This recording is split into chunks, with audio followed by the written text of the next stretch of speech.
we're going to now take up and talk about the exclusive right to sell listing agreement.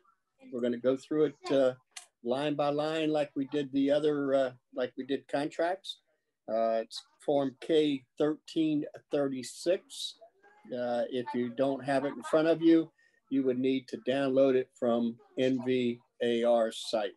Okay, it's not part of the package. Okay, so right off the bat, exclusive right. What's the difference between an exclusive right? What does that mean versus a exclusive agency? Basically, let me shut my office door here real quick.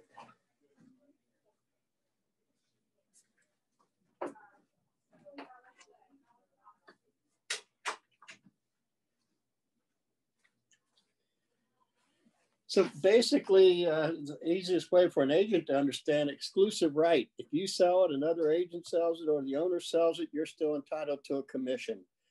Not the way we're going to explain it to them, but you know, that's what it means. An exclusive agency means if you sell it or another agent sells it, we get paid. But if the owner sells it, they don't owe a commission.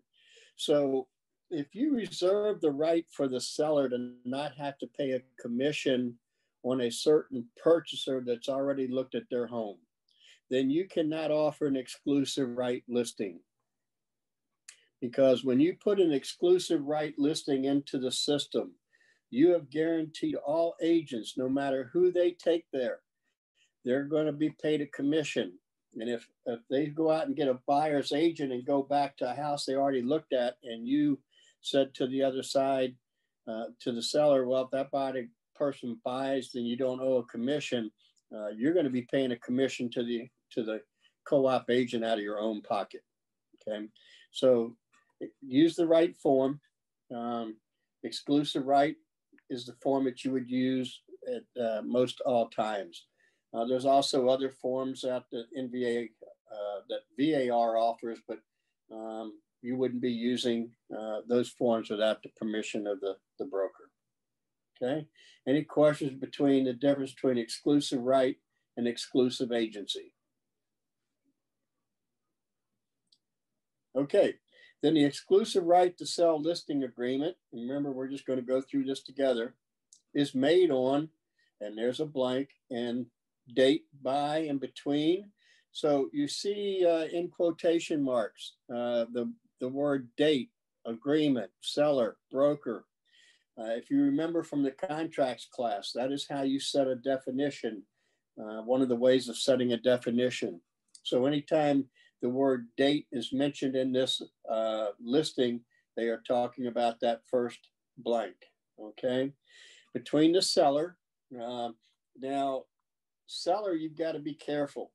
Pull your tax records, see how many sellers' names are on that list, on that title. If somebody's telling you they have the right to sell it and there's more than one person on the title, you need to start asking a few questions. One, has that other party passed away? Okay. If they have, then you are going to need an original copy of their death certificate.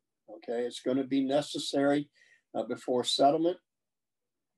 This can be a problem if someone bought a house 30 years ago and and the spouse passed away 20 years ago and they don't have a copy of the original copy of the death certificate, then you're probably going to have to do as I did in my parents' situation, go to Richmond and the official documents office and sit there all day to get a copy of it. So, you're going to need it up front.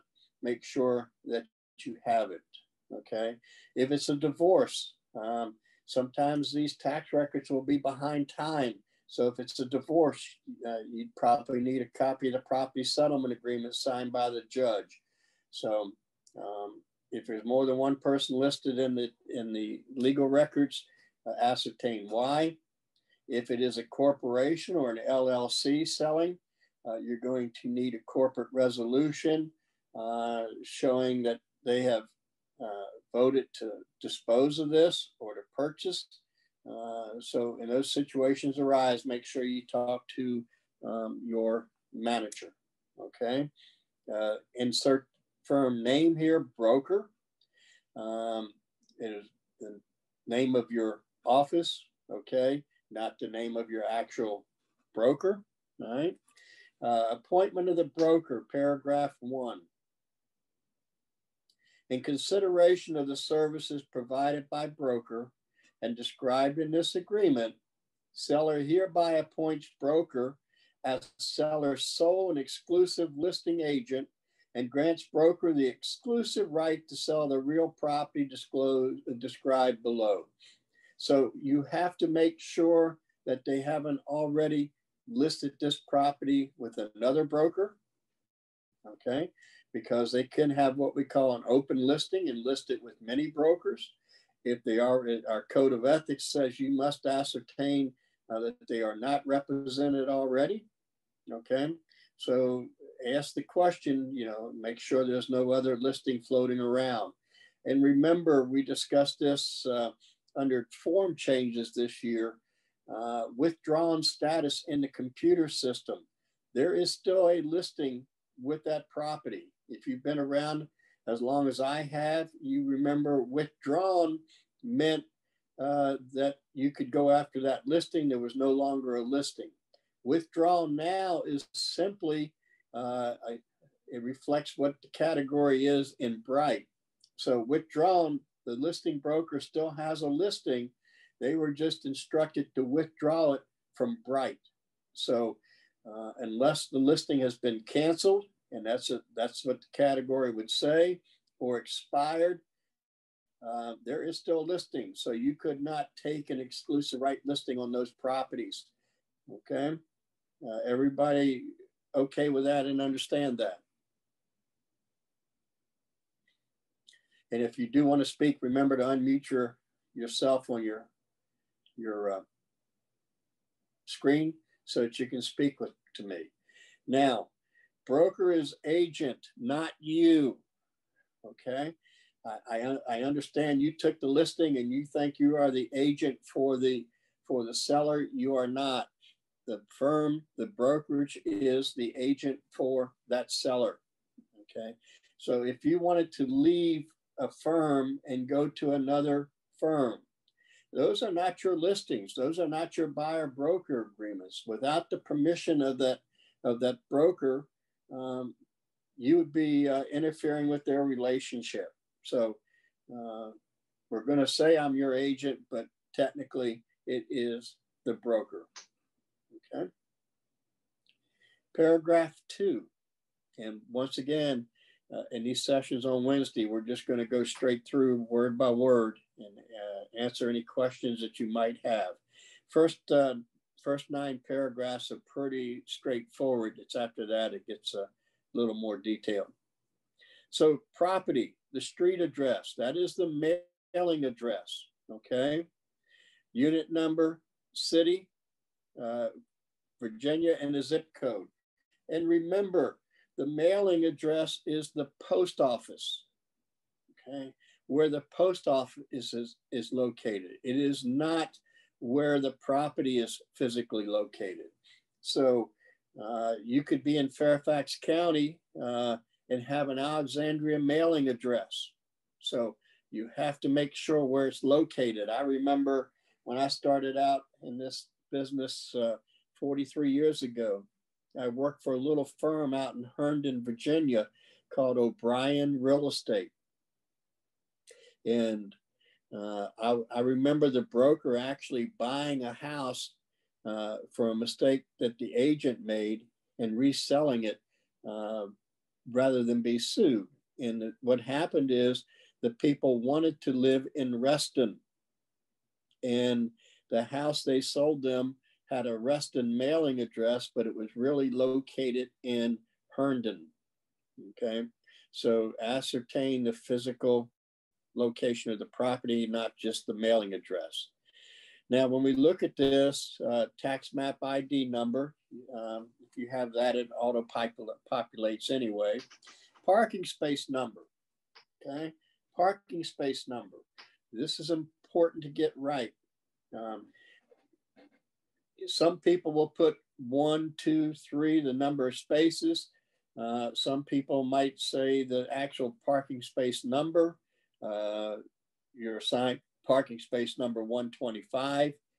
But what I want you to check into here, there are 3 ways, especially with a condo, there are 3 ways of the parking spaces being conveyed.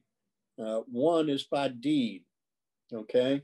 So if you are buying a condo, one of the older condos in Arlington and Alexandria and Fairfax, you actually bought the unit and you were given the opportunity for a separate deed and fee to buy a parking space. So you actually have a deed for both, okay? If I have a deed for both, then I can sell them separately or together. So if the property is going to be sold with the parking space with a deed, you would note it so that people know to write both legal descriptions, okay? I've known people to actually sell their condo and keep their parking space because they were going to still be working in Crystal City or Roslyn or whatever. The other way is that another way you might be assigned the right to use the parking space as a common element, okay? So everybody has the right to the spaces, but one is assigned to you, okay? But the ones we're running into a problem with lately, the newer condos, okay? The newer condos, you might receive a limited common element, okay? So when I buy a property in a condo, we have what we call common interests. The legal for that is common element, the hallways, the elevators, okay?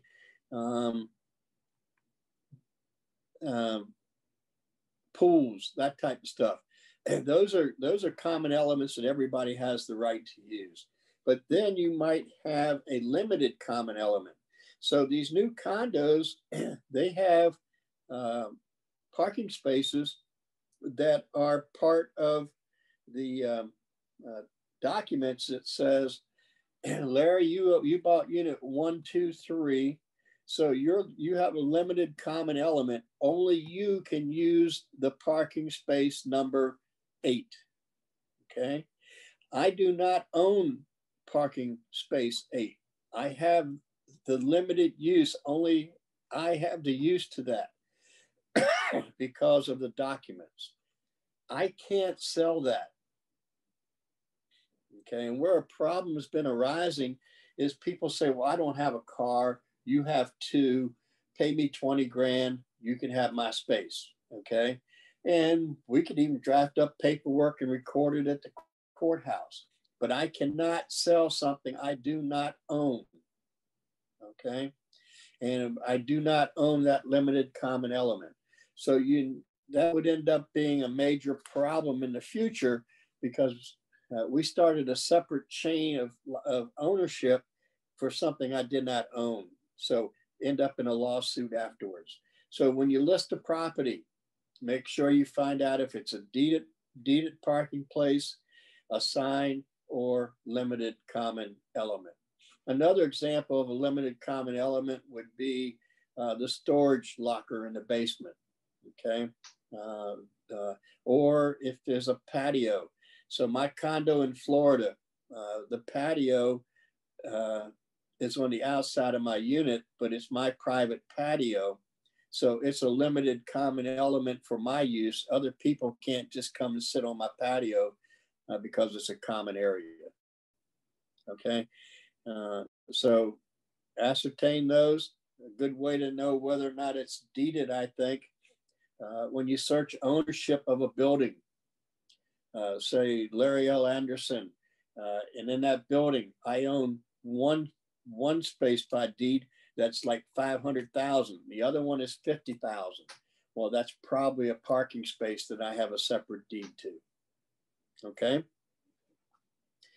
Storage unit number, mailbox number, historic district designation. That's not required. Remember, that's one of the, we discussed this on Monday, that's one of the disclosures in Virginia that I can voluntarily make if I want. The significance of a historic district designation and tourist designation, people can't just make changes to their outside of their units or whatever without permission from the locality, which they probably will not grant. Okay, so you remember I talked about listing information sheet that NVAR has come out with now. I would recommend that you use that listing information sheet. It's something that it's not made part of a contract, but it answers all this type of stuff and it lines up so that when an agent wants to write a contract, you have already downloaded this information sheet that has all the information they need to properly draft a contract right out of the chute. It makes them look professional, makes our industry look professional, and makes you look professional. So I would highly recommend that you do download that form and use it with your listings. Now, legal description, lot, block, subdivision. You can mess up the mailing address, but you can't mess up the legal description. They do not sell properties, record properties by the street address. It's going to be by the legal description, okay? So lot, block, square, section, phase, you find this in your, the legal records. It will show up for you with Bright. Subdivision or condominium. Can it be both? Yes. You can have a condominium and a subdivision. They can both be subject to documents, the condo documents and the POA documents. And you would have to order both to have them available for both sides or after contract. We've already discussed all that, right? And the county municipality, once again, it is not the post office mailing address. It is the legal definition of the property. I live in the town of Mineral. It's in the county of Louisa. Okay, so but I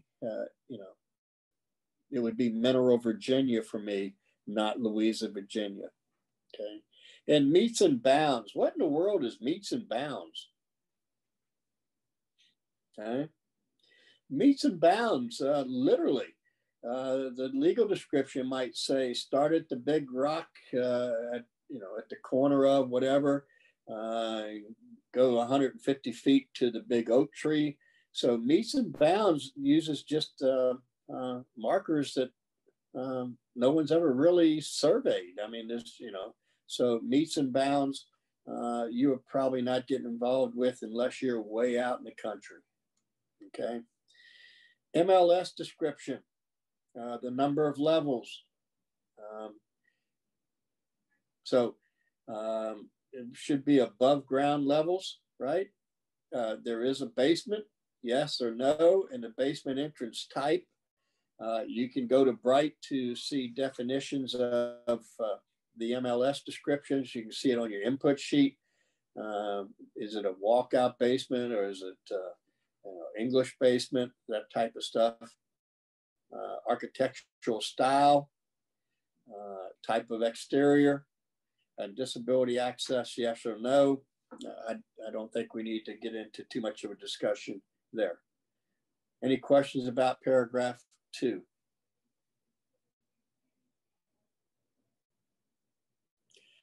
Guys are pretty quiet on me today. Okay. Paragraph 3, notices. What's a notice? Do you remember from contracts? What is a notice? Okay. A notice is a unilateral communication. But here, notices are all notifications and amendments under this agreement. So you can change this agreement, right, by amending, not an addendum, by amending the agreement, okay? It has to be in writing and be delivered using the contact information below. A notification might just be something I send over giving you an update on showings, etc. But it makes no difference what the owner says. It has to be in writing. I was supposed to chair a ethics hearing tomorrow. It's been postponed, but it all comes down to the agent was following oral instructions and didn't have them in writing, and then the seller developed amnesia. Okay, couldn't remember ever saying that. It has to be in writing. Okay, if they tell you to reduce the price until you get it in writing, you cannot reduce the price. You need to amend this exclusive right to sell. Another one that comes up quite often, you offer X% compensation to the co-op broker, but they negotiate to increase the fee with you, okay, their portion. Before you can honor that agreement you made to give them more than what you had offered, you need to go back and get the seller to amend that paragraph of the contract, okay? You can't just automatically do it because that's not what the seller agreed to. So protect yourself, okay? So all notices will go, and this, remember, this is a listing agreement. So seller could be to their mailing address, okay? It could be, you need their phone and their work and their cell for contact information, but any notice is going to be sent to an email, or if they don't have email or text, then to the mailing address. So you may actually physically have to go and get the stuff signed.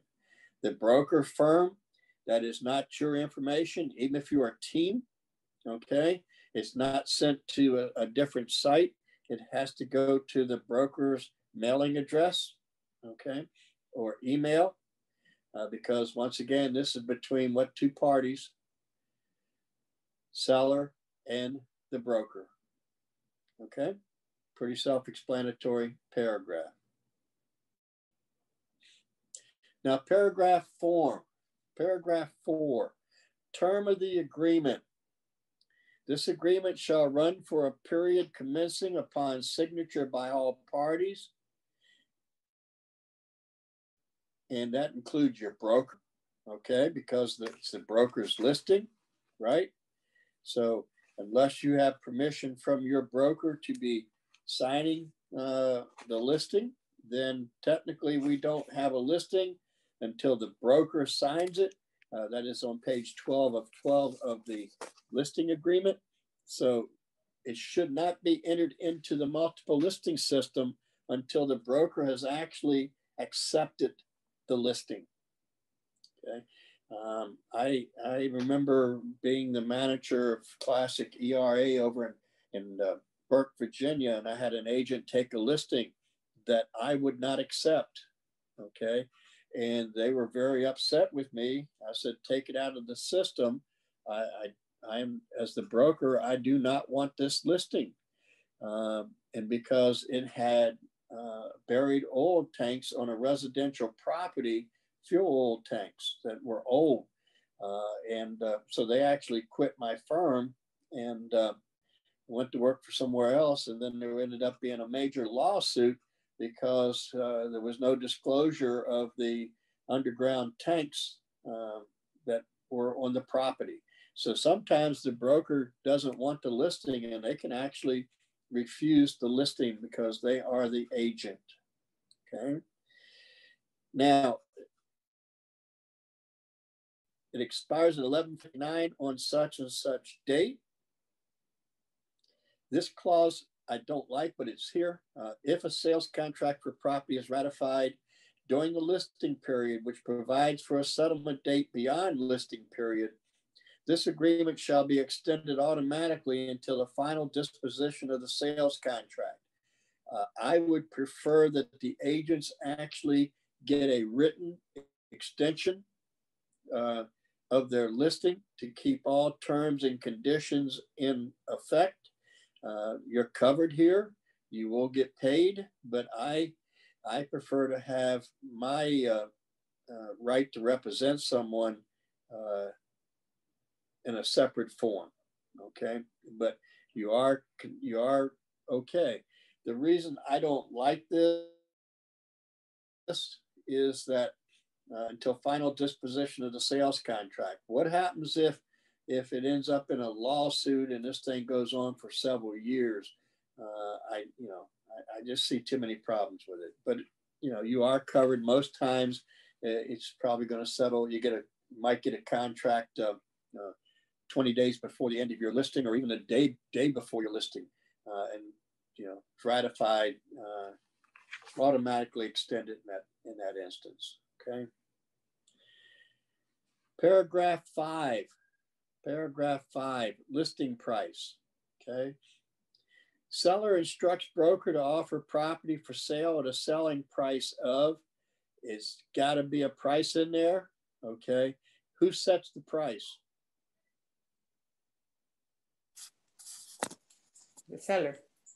Okay, absolutely. The seller sets the price, not you. Don't go in and tell them your house should sell for $299,500.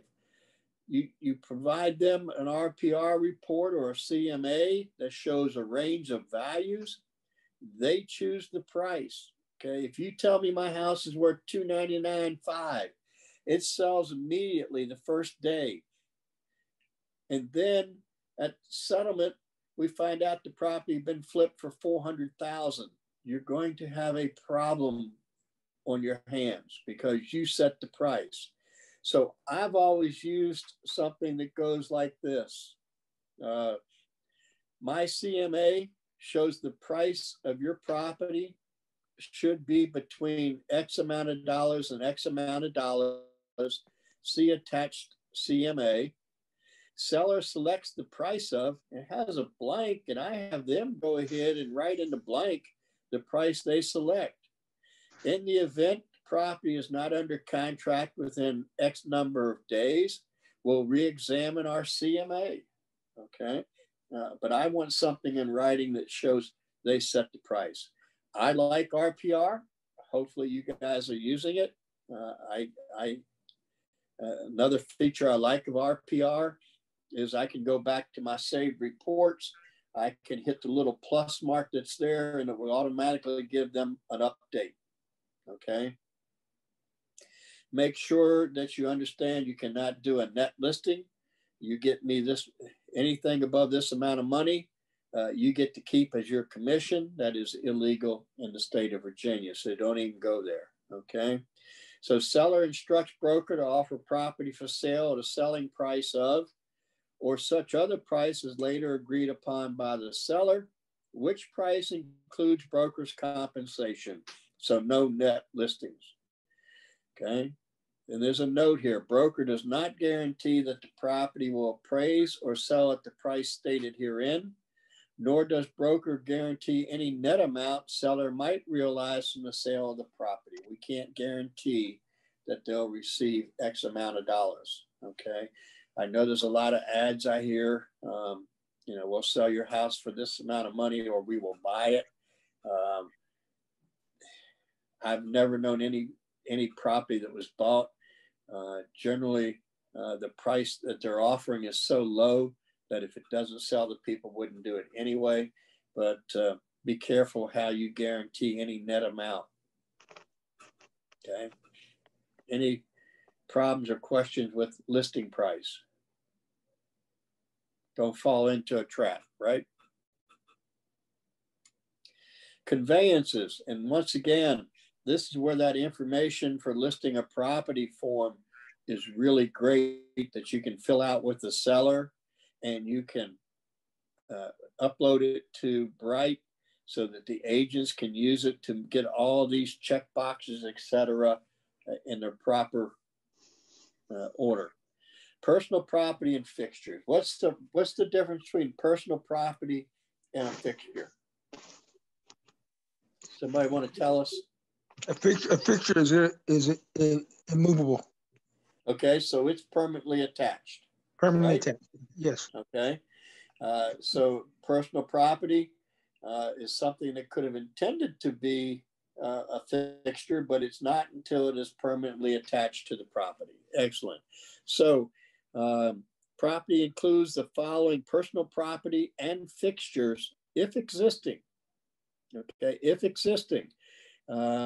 This used to say the following existing things in a property, and I complained about that for years, and they finally changed it, because if it says the following existing, that meant they were there. So now it says if existing, built-in heating and central air conditioning equipment. Now my house in Mineral, I have central air and heating, but it's only on the main level.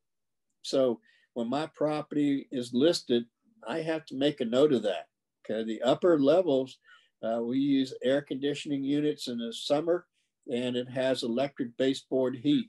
So I do not have on the second level that exists, that same air conditioning and heating. So if it's not throughout the house, make a note of that. Okay. Plumbing and lighting fixtures. These are the ones that are the kiss of death in real estate. These things always come back to haunt us. What lighting fixture is the kiss of death for everyone? Chandelier. The chandelier. I just had this one from an agent from the Fairfax office, where the owner didn't get finished, moved out until after settlement. And they took the chandelier and they said, what can we do? I said, well, call the listing agent and complain, or sue them. And so who wants to go and sue for a chandelier? Okay. But that chandelier is a fixture.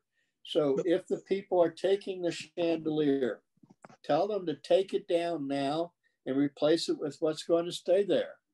Okay? Well, Larry, can you put something in writing before, just to have no ambiguity? Yeah, you can even tag it and say chandelier does not convey. Okay. So if you're the listing agent and a contract comes in and there's no mention of the chandelier, even though it's said in your listing it does not convey, and the owner's going to take it with them, it still had to stay with the property. So if that seller is going to take that chandelier, put a big note to yourself on your folder. Make sure the contract reflects that the chandelier does not convey. Okay, it is a fixture. Okay. Now, one thing that I've learned over the years, it's not written in stone, but whatever you put a tag on in the house or you say does not convey, automatically now the buyer wants that. Okay. The buyer wants that. It's amazing. Okay. If you have something you don't want to move, like a pool table, put on there does not convey. They will write it in a contract. Okay. So if it's attached, it comes, right? Sump pump. Not everybody understands what a sump pump is. If you come from out west, you may not even know what a sump pump is. And that's where we put this hole in our basement floor. We put a pump in there to high water table. It takes the water, pumps it outside, and it runs back into the hole, and we pump it again. It's amazing. But sump pump, if there's a sump pump, also find out if there's a battery backup to this sump pump. If you have a sump pump in your house and you don't have some kind of an auxiliary backup system for when electricity goes out, that sump pump's not going to work. Okay. And if it's a bad storm, your basement's going to fill because you don't have a backup to it. Attic and exhaust fans. An attic fan is not a fan you put up there and plug in and blow air around. That is one that's actually installed and pulls the heat out of the house. Okay. Storm windows and storm doors. If existing, so there might be some missing. That doesn't mean there's a walkthrough. The ones that were missing, you can ask for. Installed wall-to-wall carpeting. It may look like wall-to-wall carpeting, please see if you can pick it up. If you can pick it up on the edges, might be personal property still. So ascertain that the wall-to-wall carpeting is going. Another one is hardwood floors. Don't assume it's hardwood floors under carpet because you have hardwood floors on the outside. We had a case years ago where the owner couldn't afford to do the hardwood floors throughout the house. They liked the idea of the hardwood floor look.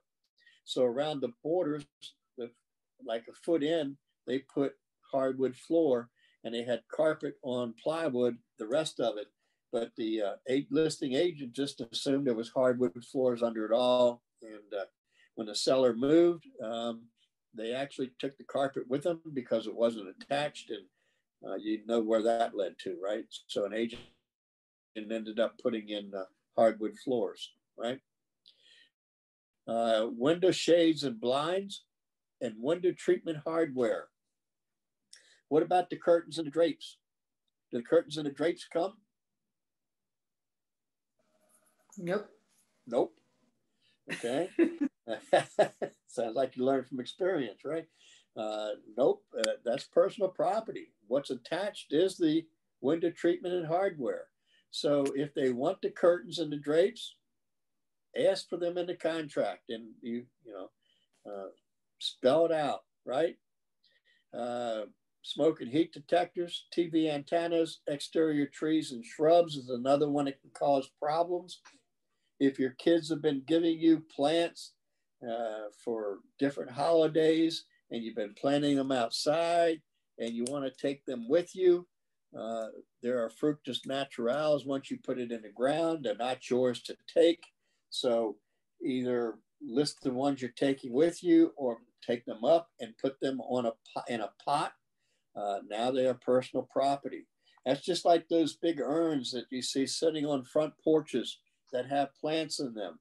And the people come back for their walkthrough and the owner's taking those urns and the plants with them. And the people say, well, where are the urns? Well, that wasn't permanently attached. That was personal property. They have the right to take it with them.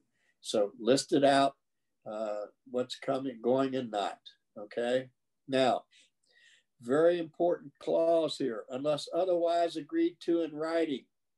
All surface or wall-mounted electronic components, devices do not convey, okay? However, paragraph 13 of our sales contract, okay? It states that all related mounts, brackets, and hardware do convey. The TV doesn't convey, but the hardware does. Your seller's probably going to want to take the hardware with them to remount their TV wherever they go. They cannot remove it. So if that's going to be the case, make sure paragraph 13 says that the mounts, brackets, etc. do not convey, and make sure you put it in this listing agreement, okay? If more than one of an item conveys, the number of items is noted. If items marked just below are currently installed or offered. So an alarm system is only going to probably be one. If it conveys, put yes. You could put one if you want for each one of these, but built-in microwave, one, but you don't have to. Ceiling fans, actually count the number of ceiling fans that are going to convey, right? So if there's 4 rooms that have it, put 4. I'm not going to go through each one of these individually with you. Some of these have caused problems in the past. The furnace humidifier, just about every furnace that had that humidifier on it that I've dealt with, the older ones, the humidifier never works. Matter of fact, half the time there's water in there and it's green and etc. So the humidifier, if it's going to convey, make sure it's working. The garage opener is the actual unit in the ceiling that opens the door. It is not the remotes. So if there's one garage door, there's probably one opener. There may be 2 remotes, okay? Refrigerator. If there's more than one refrigerator, identify the one that is going to convey. If there's an ice maker, make sure it is hooked up. There's a lot of ice makers people have comes with the refrigerators, and they do not hook them up because they're afraid that there could be a water leak or something in the future.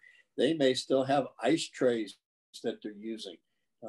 So make sure the ice maker is actually hooked up, okay? The satellite dish, do they own it? Or is it leased? The storage shed, water treatment systems, that's usually in the basement. Window treatments, if you're asking for the window treatments, I also under other make sure that I list the curtains and the drapes, okay? Now, some of the other things that have caused us problems. There's a grill on the patio. It looks like it's a fixture, but it may not be, okay? So ascertain with the owner, does that outside grill stay? Is it a fixture? If you're writing a contract and you're not sure if it's a fixture or not, include it in your contract. Okay, include it in your contract, okay? Another one we just had a problem with, the island in the middle of the kitchen. It looked like it was permanent, but it was not permanently attached, okay? It was still personal property. They took it with them, and the purchaser was upset. Should have been written into the agreement, okay? As is items. Seller will not warrant the conditions or working order of the following items and or systems, okay? Whatever that might be. As is marketing, seller does or does not authorize the broker to offer the entire property in as is condition. If you're going to take an as is listing and you list it into the system, I would also put in there a note that please use the contingencies and clauses addendum, paragraph 2B in the contract. And that's where you get a true as is contract on your property. Just because it says as is when it comes in, make sure that if you're the listing agent, that they use clauses and addendum 2B and remove everything that's in that paragraph so that you have a true as is, okay? Leased items, systems and or service contracts. Any leased item, system or service contract, not limited to termite and pest control, home warranty, fuel tanks, etc., water treatments, lawn contracts. Any of those do not convey absent an express written agreement by buyer and seller. The following is a list of the leased items within the property. My father's house had 3-zone heating. Each zone had a separate propane tank, okay? Pretty big home. And those tanks were leased, they were not owned, okay? So we had to make sure the person that bought the house contacted that company to continue the lease, all right? Now, I wrote a note to myself about paragraph 5 when it comes to listing. If you have an owner that wants to set an unrealistic price, okay, you're talking to them about putting their house on the market, and you know the price they're talking about is just so out of the whack that even in this market, it's not going to sell, then I would probably suggest that we set them up as a purchaser in Bright, okay? As if they were looking for their home on the MLS. So you understand what I'm saying? They want to set them up as if they were a purchaser looking for a home in that neighborhood, etc. Okay? Now, what'll happen is anytime a property in that area comes on the market, anytime a property in that area goes under contract, or anytime there's a price change to that property, etc., they will get a notice. So they will be able to actually observe firsthand what the market's telling them about their list price. So you might want to set them up for a trial run before they put their home on the market, and you have a property that's showing a lot of days on the market. I don't know about you guys as a buyer's agent, but I pay attention to days on the market when we're discussing negotiating price with the buyer to make an offer to the seller. Question, Larry. Uh-huh. What are your thoughts if the client is agreeable to it, of an appraisal? If if they have a discrepancy where you want to list it and where they want to list it, and if they don't mind, the $450 or $500, suggest them an appraisal. Well, the problem with an appraisal, okay, they're going to now say that's the set in stone price. Now, if a contract comes in and another appraiser comes out and appraises that property for less money, they're not going to want to budge. Okay. What type of appraisal are you going to get them? Is it in that marketplace? Is it almost all conventional, or in that marketplace, is there a lot of VA and FHA that could have other requirements? So I usually don't recommend an appraisal unless it's a very unique property and we can't come up with a range of value on our own. Okay. Because the seller's going to say, I already have an appraisal. Why do they have to do an appraisal on my property with this contract, et cetera? And remember, who does the appraiser work for? The bank, lender. So they're working for the lender when you get a contract. When an owner orders an appraisal, who is the appraiser working for? The owner. For the seller. So you may have two different sets of values assigned. Well, that may be, but wouldn't that kind of discourage them from setting the price $30,000 or $40,000 above?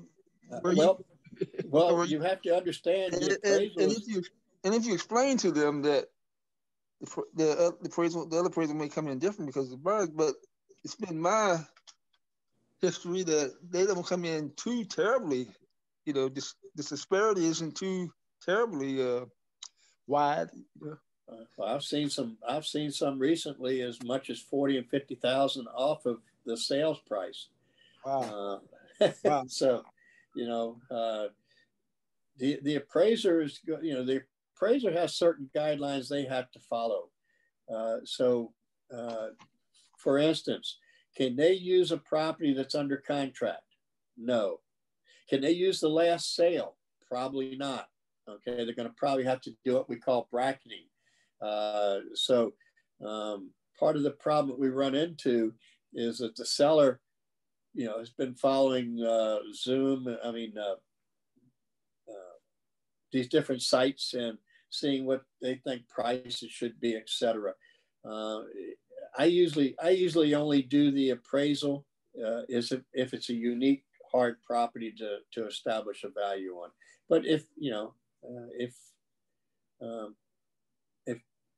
you feel like they're going to way overprice the property, it might be a way of overcoming.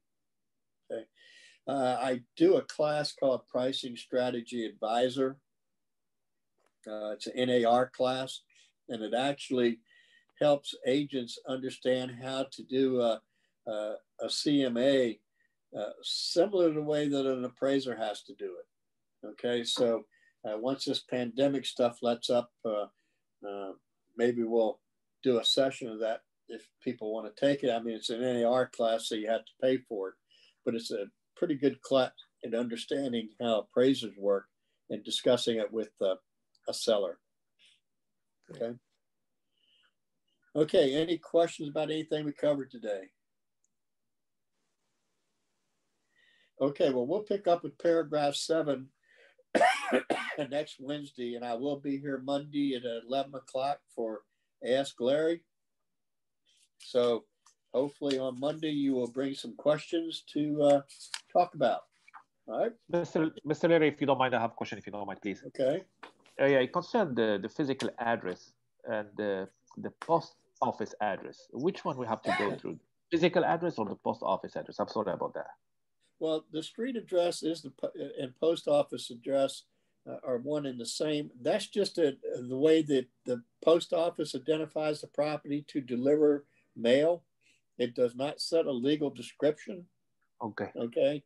So the legal description is what the title company is going to be settling the property with, and you need to make sure you're selling the right house. Okay. Okay. All right. Okay. I've actually seen people put the wrong property address, street address, and when people pulled it up, it had a different lot and block.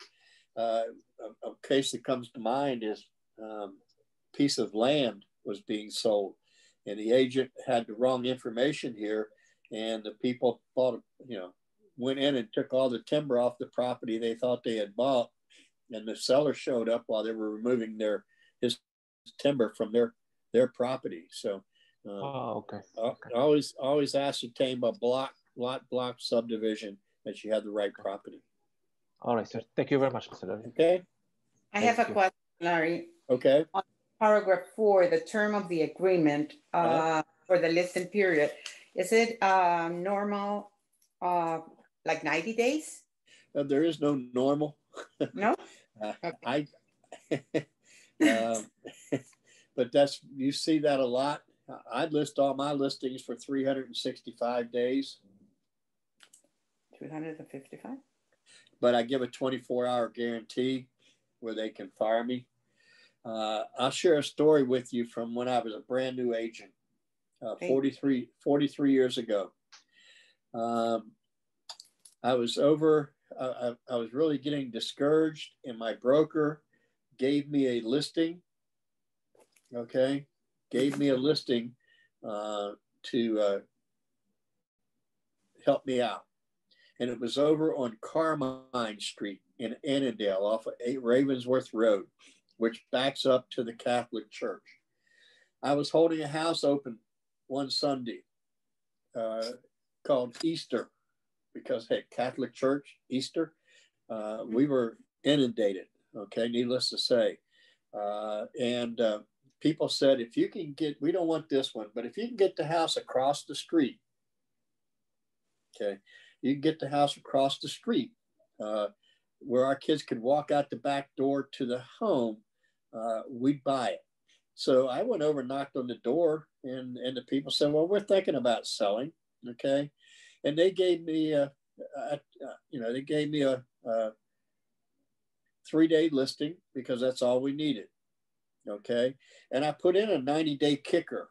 That means if they sell the property to anybody I introduced to the property for 90 days, that I still got the commission, right? Because that's what they normally put there. So I took the contract back to the owner, and he said, well, my wife is ill. We can't look at it right now, okay? And then I couldn't they wouldn't return my calls or anything. So I'm holding an open house the next Sunday because it's the only listing I had, right?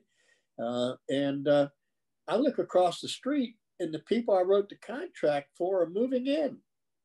And I said, what's going on? Said, we apologize. We really want this house. The owner called us and said they would rent it to us for 91 days. And then we could talk about buying it. So that put them past my 90 days. So I use 365 for everything now. Okay. So the buyers really felt badly. In the end, it worked out for me because the buyers did not qualify for the house, because back then we didn't pre-qualify with lenders. And so they had to come back to me, and I worked everything out, and I made a little money off of it, but still. So now, 43 years later, I haven't forgotten that little lesson. So, okay, thank you. People will take advantage of you if they can, right? So, any other questions today? Well, great. Thank you for joining me, and I will see you guys hopefully on Monday for Ask Larry. Have a good day. Thank you, Larry. Thank you, Mr. Larry. Thank you guys for joining me.